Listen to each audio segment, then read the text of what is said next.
ಇನ್ನು ಗೃಹ ಸಚಿವ ಪರಮೇಶ್ವರ್ ಅವರು ಕೂಡ ಈ ವಿಚಾರಕ್ಕೆ ಸಂಬಂಧಪಟ್ಟಂತೆ ಮಾತನಾಡಿದ್ದಾರೆ. ಅಧಿಕಾರ ಅನ್ನೋದು ಶಾಶ್ವತ ಅಲ್ಲ. ನಾಯಕರದನ್ನು ತುಂಬ ಸರ್ತಿ ಹೇಳಿದ್ದಾರೆ.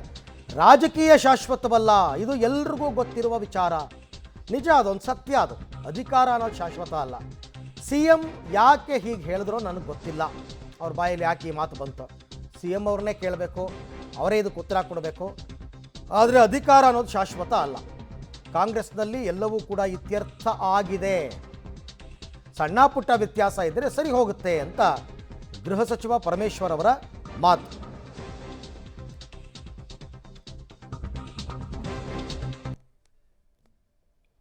ನೀವು ಕೇಳಬೇಕು ಅವ್ರನ್ನೇ. ಈಗ ನಮಗಂತೂ ಒಳಗಡೆ ಏನು ಚರ್ಚೆ ಆಯಿತು ಗೊತ್ತಿಲ್ಲ. ನಮಗೆ ಹೊರಗಡೆ ನಾವು ಅಂದ್ಕೊಂಡಿರೋದು ಎಲ್ಲ ತಿಳಿ ಆಯಿತು ಅಂತೇಳಿ ಅಂದ್ಕೊಂಡಿದ್ದೇವೆ. ಹೊರಗಡೆ ಯಾವುದೇ ನಮ್ಮಲ್ಲಿ ಸಮಸ್ಯೆ ಇಲ್ಲ. ಆದರೆ ಸುಮ್ಮನೆ ಅನಾವಶ್ಯಕವಾಗಿ ಇದನ್ನು ಗೊಂದಲ ಸೃಷ್ಟಿ ಮಾಡಿ ನೀವು ಸಹಾಯ ಮಾಡಿದ್ದೀರಿ ಅದಕ್ಕಾಗಿ, ಮಾಧ್ಯಮದವರು ಕೂಡ. ಹಾಗಾಗಿ ಸ್ವಲ್ಪ ಇದೆಲ್ಲ ತಿಳಿಯಾಗಿದೆ ಅಂತೇಳಿ ಅಂದ್ಕೊಳ್ತೀನಿ. ನೀವು ಅವರು ಕರೆಕ್ಟ್, ಅದು ಮಾತನಾಡಿರ್ತಕ್ಕಂಥದ್ದು ಸಿದ್ದರಾಮಯ್ಯನವ್ರನ್ನೇ ಕೇಳಬೇಕು ಅದಕ್ಕೆ ಸ್ಪಷ್ಟೀಕರಣ ಅಂತ. ಯಾಕೆ ಆ ಥರ ಅಂದರು ನಮಗೆ ಗೊತ್ತಿಲ್ಲ. ಬಟ್ ಈ ಅಧಿಕಾರ ಶಾಶ್ವತ ಅಲ್ಲ ಅನ್ನೋದನ್ನು ತುಂಬ ಸರ್ತಿ ಮಾತಾಡಿದ್ದಾರೆ ಸಿದ್ದರಾಮಯ್ಯನವರು. ಅಸೆಂಬ್ಲಿನಲ್ಲೇ ಮಾತಾಡಿದ್ದಾರೆ, ಅಧಿಕಾರ ಯಾರಿಗೂ ಶಾಶ್ವತ ಅಲ್ಲ. ಹಾಗಾಗಿ ಆ ಮಾತುಗಳು ಅವರ ಬಾಯಲ್ಲಿ ಬಂದಿದೆ ಅಂತಕ್ಕಂಥದ್ದು. ಅದನ್ನು ಅವರವ್ರದ್ದೇ ರೀತಿಯಲ್ಲಿ ನಾಯಕರು ಕೂಡ ವ್ಯಾಖ್ಯಾನ ಮಾಡ್ತಾ ಇದ್ದಾರೆ. ಸಿದ್ದರಾಮಯ್ಯನವರು ಕೂಡ ಅದಕ್ಕೆ ಉತ್ತರವನ್ನು ಕೊಡಬಹುದು.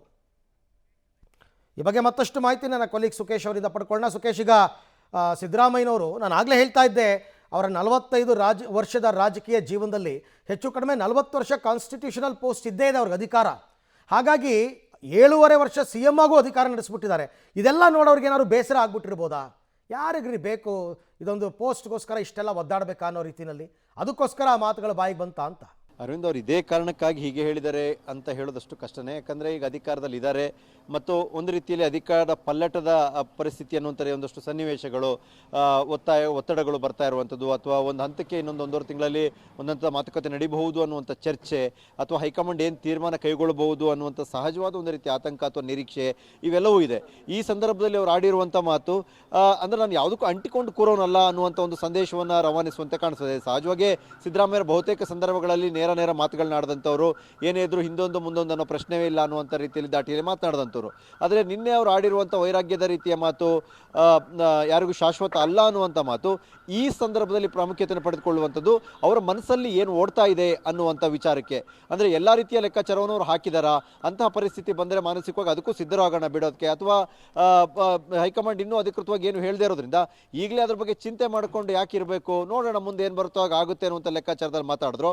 ಆದರೆ ಸಹಜವಾಗಿ CM ಅವರ ಈ ಮಾತು ಮಾತ್ರ ಯಾವ ಉದ್ದೇಶ ಅನ್ನುವಂಥ ಸಹಜ ಕುತೂಹಲನ ಮತ್ತಷ್ಟು ಜಾಸ್ತಿ ಮಾಡುವಂಥ ರೀತಿಯಲ್ಲಂತೂ ಇದ್ದಂತೆ ಕಾಣಿಸ್ತಾ ಇದೆ. Aravind, right, thank you Sukhesh, ತಮ್ಮೆಲ್ಲ ಮಾಹಿತಿಗೆ ಧನ್ಯವಾದ. ರಾಜಕೀಯ ನಾಯಕರು ಯಾವ ಸಮಯದಲ್ಲಿ ಯಾವ ಸಂದರ್ಭದಲ್ಲಿ ಯಾವ ರೀತಿ ಮಾತನಾಡ್ತಾರೋ ಅದಕ್ಕೆ ಕಾರಣ ಏನು ಅಂತಕ್ಕಂಥದ್ದು ಅವ್ರಿಗಷ್ಟೇ ಗೊತ್ತಿರುತ್ತೆ.